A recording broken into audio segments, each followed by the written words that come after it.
Good morning student. आज मैं topic पढ़ाऊंगा इंटरेस्ट ऑन ड्राइंग। एक बार मैं पहले भी बता चुका हूं, पार्टनरशिप डीड साइलेंट है तो ड्राइंग पे इंटरेस्ट नहीं दिया जाएगा और साइलेंट नहीं है तो दिया जाएगा। सर ये कैसे पता चलेगा कि साइलेंट है कि साइलेंट नहीं है? यदि ड्राइंग के साथ साथ रेट ऑफ इंटरेस्ट भी गिवन है, मतलब इंटरेस्ट देना है। यदि रेट ऑफ इंटरेस्ट गिवन नहीं है तो अपनी मर्जी से किसी और रेट से नहीं देना है, बस सिंपल सी बात है। अच्छा, मैंने लिखवा भी दिया है। पार्टनरशिप डीड साइलेंट होने पर ड्राइंग पर इंटरेस्ट चार्ज नहीं किया जाता है। मीन्स क्वेश्चन में ड्राइंग का इंटरेस्ट रेट गिवन होना आवश्यक है। रेट गिवन है तो मैं चार्ज इंटरेस्ट करूंगा और रेट नहीं गिवन है तो चार्ज नहीं करूंगा। So simple. अब आगे चलते हैं कि मैं ठीक है, रेट गिवन है तो मैं कैलकुलेट कैसे करूंगा। केसेस है, केसेस के अकॉर्डिंग सोल्व करूंगा। तो मैंने यहां पे लिखवाया है इंटरेस्ट ऑन ड्राइंग। ड्राइंग पर इंटरेस्ट केसेस के अकॉर्डिंग निम्नलिखित प्रकार से कैलकुलेट किया जाएगा। यदि ड्राइंग का अमाउंट पूरे वर्ष का एक साथ दे रखा है, जैसे एक्स ने ड्राइंग किया 10,000, इकट्ठा अमाउंट दिया हुआ है, कोई डेट के साथ बार बार नहीं दिया हुआ, इकट्ठा ही दिया हुआ है। ये पॉइंट ऑलरेडी हम डील कर चुके हैं। इस केस में हम 6 मंथ का इंटरेस्ट चार्ज करते थे, लेकिन वहां पे मैंने समझाया नहीं था, बस ये कह दिया था बच्चों 6 महीने का चार्ज कर लेना। अब मैं पूरा डिटेल बता देता हूं। Interest on drawing equal to drawing into rate upon 100 into 1/2, मतलब 6 महीना ही हो गया। 6/12 करेंगे तो काट के 1/2 आ जाएगा। इस पे मैं क्वेश्चन नहीं कराऊंगा, बहुत सारे क्वेश्चन हो चुके हैं। अगले पॉइंट पे चलते हैं। यदि ड्राइंग किसी फिक्स डेट तथा फिक्स अमाउंट नहीं करता है, मतलब ऐसा नहीं, कोई स्पेसिफाइड डेट नहीं है कि हर महीने की पहली तारीख को या हर महीने की आखिरी तारीख को या हर महीने की मिडल तारीख को 10,000 या 5,000 एकदम रेगुलरली करता है, ऐसा कुछ भी नहीं है। जब मर्जी जितना मर्जी कर लिया, इस तरह से दिया हुआ। जैसे मैंने एग्जाम्पल भी दिया, मान लो 1/5/19 को उसने किया है 1,000, 1/9/19 को उसने किया है 3,000, 1/1/2020 को उसने किया है 6,000। मतलब कुछ भी फिक्स नहीं है, अमाउंट भी फिक्स नहीं है और डेज भी फिक्स नहीं है, रेगुलरली नहीं, रेगुलरिटी नहीं है। ठीक है, तो मैं 2 तरीकों में से एक तरीका अपनाऊंगा इंटरेस्ट ऑन ड्राइंग कैलकुलेट करने के लिए। कौन कौन सा? सिंपल मेथड और प्रोडक्ट मेथड। सिंपल मेथड में interest on drawing equal to drawing into rate upon 100 into time upon 12। बेटा यहाँ पे बस एक ही बात ध्यान रखना है, टाइम जो मैं लूंगा drawing dates to year end दूंगा।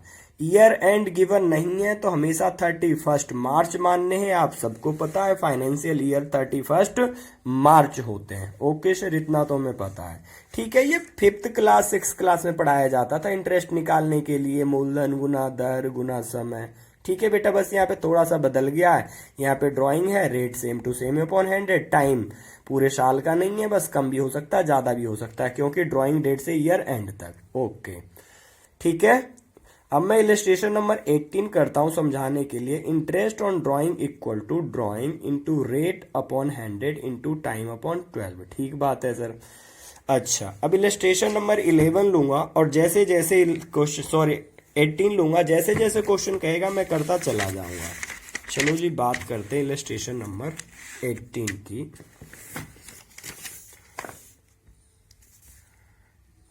Charu is a partner in a firm. She withdraw the following amount during the year ended 31st March 2018. मई 1 को 20,000, जुलाई 31 को 10,000, सितंबर 30 को 30,000, नवंबर 30 को 40,000, जनवरी 1 को 20,000 एंड मार्च 31 को 25,000। मैं सेम फॉर्मूला अपनाऊंगा, drawing into rate upon 100 into time upon 12। तो सबका मैं क्या करता हूं, जैसे कि यहाँ पे 20,000 तो मैं लिखूंगा 20,000। ठीक है, रेट तो 9/100 है। अब टाइम की बात कर लेते हैं बेटा। मई 1 है तो मई से लेके मैं 31 मार्च, ईयर एंडिंग है मतलब मार्च है, तो मई 1 है तो मई से ही स्टार्ट करूंगा। मई, जून, जुलाई, अगस्त, सितंबर, अक्टूबर, नवंबर, दिसंबर, जनवरी, फरवरी, मार्च, 11 मंथ बैठता है। तो मैं यहाँ पे सिंपली कर दूंगा 11/12। फिर अगली बात पे जाता हूं, फिर 10,000 है। कब? 31 जुलाई को, तो बेटा जुलाई खत्म है। ये बात ध्यान रख लेना कि जो मंथ आखिरी डेट है उसे छोड़ देंगे, और यदि फर्स्ट डेट है तो उसी महीने से कैलकुलेट करेंगे। तो अनपढ़ भी इतना तो कैलकुलेशन कर लेता है। आप लोग को मैं अनपढ़ से भी कम समझता हूं, इसलिए ये बात भी बता दिया कि मई पहली ही तारीख था तो मई को इंक्लूड करते हुए कैलकुलेट किया। जुलाई 31 है तो जुलाई को छोड़कर अगस्त से स्टार्ट करूंगा। तो यहाँ पे 10,000 इंटू 9/100 इंटू जुलाई खत्म, तो जुलाई के बाद कौन सा आता है? अगस्त। अच्छा ये भी भूल गए तुम। अगस्त, सितंबर, अक्टूबर, नवंबर, दिसंबर, जनवरी, फरवरी, मार्च, 8 मंथ बैठते, मैंने 8 मंथ कर दिया 8/12। ऐसे बेटा और जो भी अमाउंट है उस अमाउंट के साथ मैंने रेट अपॉन 100 करने के बाद मंथ कैलकुलेट किया और मैंने इस तरह से कर दिया। फिर इन सबको काट पीट के मैंने इधर आंसर निकाल लिया। ठीक है, लास्ट में जाके इन सब आंसर को मैंने जोड़ लिया तो मेरा 5250, ये मेरा पूरे साल का इंटरेस्ट ऑन ड्राइंग आया। कोई कमी रह गई हो तो पूछ लेना कि सर ये बात नहीं समझ में आया। ठीक है, अच्छा जी, अब मैं बात करता हूं प्रोडक्ट मेथड की। सिंपल, वैसे जिस मेथड को सिंपल कहा गया उससे ज्यादा सिंपल प्रोडक्ट मेथड है, क्योंकि कुछ बच्चे कहेंगे ओहो प्रोडक्ट मेथड मल्टीप्लाई करना है, बहुत बड़ा हार्ड है, हमें तो मल्टीप्लाई नहीं आता, जैसे तैसे 10वीं पास की थी। ओके कोई बात नहीं, मैं सिखाऊंगा आपको। प्रोडक्ट मेथड में interest on drawing equal to total product into rate upon 100 into 1/12, ये तो फॉर्मूला है। अब बात है कि प्रोडक्ट कैसे निकलेगा, क्योंकि प्रोडक्ट निकल जाएगा तो टोटल तो मैं ऐड करके कर लूंगा। अच्छा सर प्रोडक्ट निकालना सिखाओ, कुछ नहीं, drawing into time equal to product आ जाएगा। सेम बात सारे ड्राइंग को मैं लिख लूंगा, वो सेम क्वेश्चन को मैं दोबारा करवा रहा हूं उसी दूसरे मेथड से।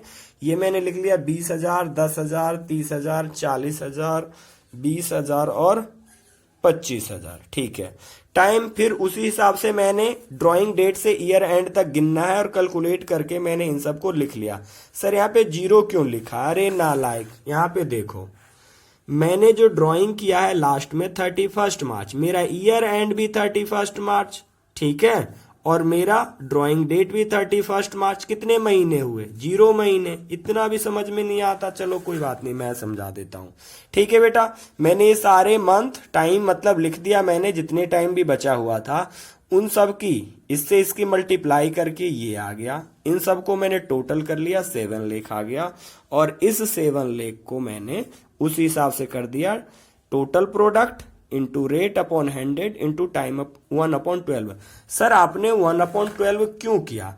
क्योंकि बेटा मैंने सारे अमाउंट को पीरियड से गुना कर चुका हूं, टाइम से गुना करके उसे 1 के इक्वल बना चुका हूं, इसलिए मुझे 1/12 करना पड़ेगा।